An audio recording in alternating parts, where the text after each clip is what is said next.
Ассалаумағалейкум. Бүгінгі шығарылымда біз сіздермен бокс тарихындағы ең қайғылы әрі әсерлі оқиға жайлы баяндайтын боламыз. Найджел Бенн мен Джеральд Маклеллан арасындағы жекпе-жек бокс тарихындағы ең драмалық әрі қайғылы кездесулердің бірі. Бұл жекпе-жек 1995 жылы 25 ақпанда Лондон, Англиядағы Миллуолл футбол клуб стадионындағы Сенеу Лондон арена залында өтті. Бұл оқиға супер орта салмақ дәрежесіндегі WBC тұжырымы бойынша әлем чемпиондық белбеуін қорғау аясында болды. Найджел Бенн 1964 жылы 22 қаңтарда Ұлыбританияда дүниеге келген. Супер орта салмақ дәрежесінде өнер көрсетеді. Жекпе-жекке дейінгі рекорды 39 жеңіс, 32 нокаут, 2 жеңіліс. WBC супер орта салмақтағы әлем чемпионы. Агрессивті, күшті соққылармен жұмыс жасайтын фурия стиліндегі боксшы. Бенн 90 жылдардың басында өте танымал және танылған боксшы еді. Оның ең әйгілі қарсыластары Крис Юбенк, Дуг Дьюит және Мауро Галван болды. Ол әрқашан жүрекпен, шабытпен, алапат жігермен бокстасатын. Джеральд Маклеллан 1967 жылдың 23 қазанында дүниеге келген. ақш-тың Чикаго, Иллинойс штатында дүниеге келген. Салмағы ортадан жоғары. Жекпе-жекке дейінгі рекорды 31 жеңіс, 29 нокаут, 2 жеңіліс. WBC орта салмақтағы әлем чемпионы. Бокс стилі жойқын панчер. Ол қарсыластарын бірінші, екінші, үшінші раундта нокаутқа жіберіп отыратын. Оның ерекшелігі соққанды стиль және жойқын оң қол соққылары. Кезінде ақш-тың әуесқойлар сапында да жүріп, Рой Джонсты жеңіп кеткені бар. Маклеллан өзінің жаттықтырушысы Эммануэль Стюартпен бірге боксты жоғары деңгейге жеткізген, бірақ Бенмен болатын жекпе-жек алдында ол жаттықтырушысымен айырылысып, дайындықты жаңа командамен өткізді. Бұл үлкен қателік болды деп кейін айтылды. Бұл жекпе-жек Ұлыбританиядағы сол кездегі ең ірі жекпе-жектердің бірі. Зал лық толы. Бұған дейін Маклеллан салмақты жоғарылатып, супер орта салмаққа алғаш шықты. Ол келіп-келмей жатып-ақ бұл дивизионның фавориті саналды. Америкада жұрт Бенді жояды деп күткен, Маклелланды айқын фаворит деп көрді. Жекпе-жектің барысында қысқаша шолу жасап көрелік. Алғашқы раундта Маклеллан әдеттегідей қарқынды бастады. Бірнеше ауыр соққылар мен қарсыласын рингтің шетіне қыстырып, оны арқаннан асырып жіберді. Алғашқы раундта қарсыласын нокдаунға жіберіп, рингтің сыртына шығарып жіберді. Төреші есеп ашты. Бұл техникалық нокдаун ретінде саналды.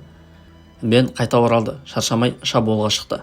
Осы кезде айта кететін жағдай, Беннің рингтен шыққаннан кейінгі уақытын есептейтін болсақ, төреші қате есептеген секілді. Әттеген-ай, егер осы сәтте төреші өте сауапты қимылдайтын болса, бәлкім алдағы келеңсіз оқиға орын алмас еді. Алдағы 2-4 раундтарда Маклеллан үздіксіз қысым жасап отырды. Бенн де жауап беріп ауыр соққылар жасады. Екі жақтан да ауыр соққылар алмасып жатты. Қос боксшының да көздері көгеріп, беттері ісініп кеткен. Жекпе-жек бел ортасынан асқан тұста Бенн шабуылды үдете түсті. Оның себебі Маклелланның денсаулығының сыр бергені. Ол көзін қайта-қайта оқалай беріп, сол жақ көзінің ауырғанын байқады.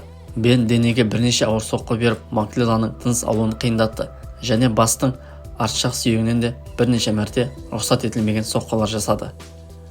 8-9 раундтар Маклелланның жағдайы нашарлай бастады. Оның тізесі майысып, кейде шалқайып тұрып қалатын. Көзге көрінетін шаршау, үйлесімсіз қимылдар анық байқалды.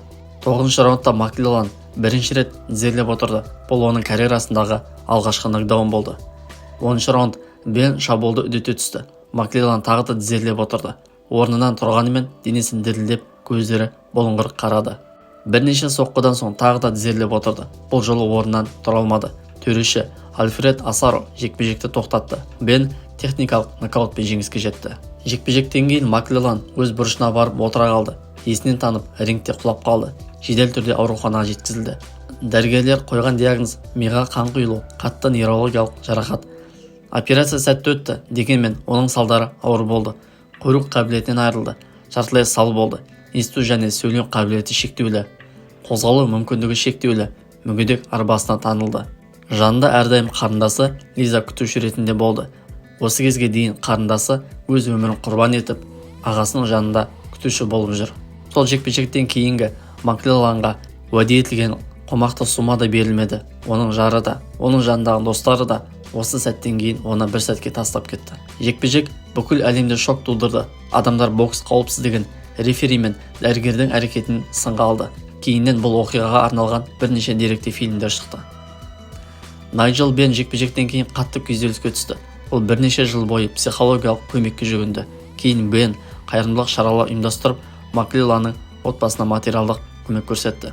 Джеральд Маклелланға үздіксіз көмектесіп келген Рой Джонсты да атап өткен жөн. Ол өзін ешқашан публикацияға жаралап, мен көмектесіп жатырмын деп айтпаған. Кейбір мамандар рефери Альфред Асароның әрекетін сынға алды. Ол жекпе-жекті ертерек тоқтату керек деп есептеді, себебі Маклелланның жағдайы нашарлап бара жатқаны байқалды. Алайда Асаро француз болғандықтан ағылшын тілін жетік білмеген, бұл коммуникацияда қиындықтар туғызды. Жекпе-жектен кейін медициналық қызмет көрсету сапасы да сынға ұшырады. Маклелланның миына қан құйылғаны анықталғанымен, кейбіреулер рингтегі дәрігерлердің оның жағдайын дер кезінде бағалай алмағанын айтты. Бұл оқиға кейіннен бокс матчтарындағы медициналық бақылауды күшейтуге түрткі болды. Маклелланның жаттықтырушысы Эммануэль Стюартпен айырылысуы да талқыланды.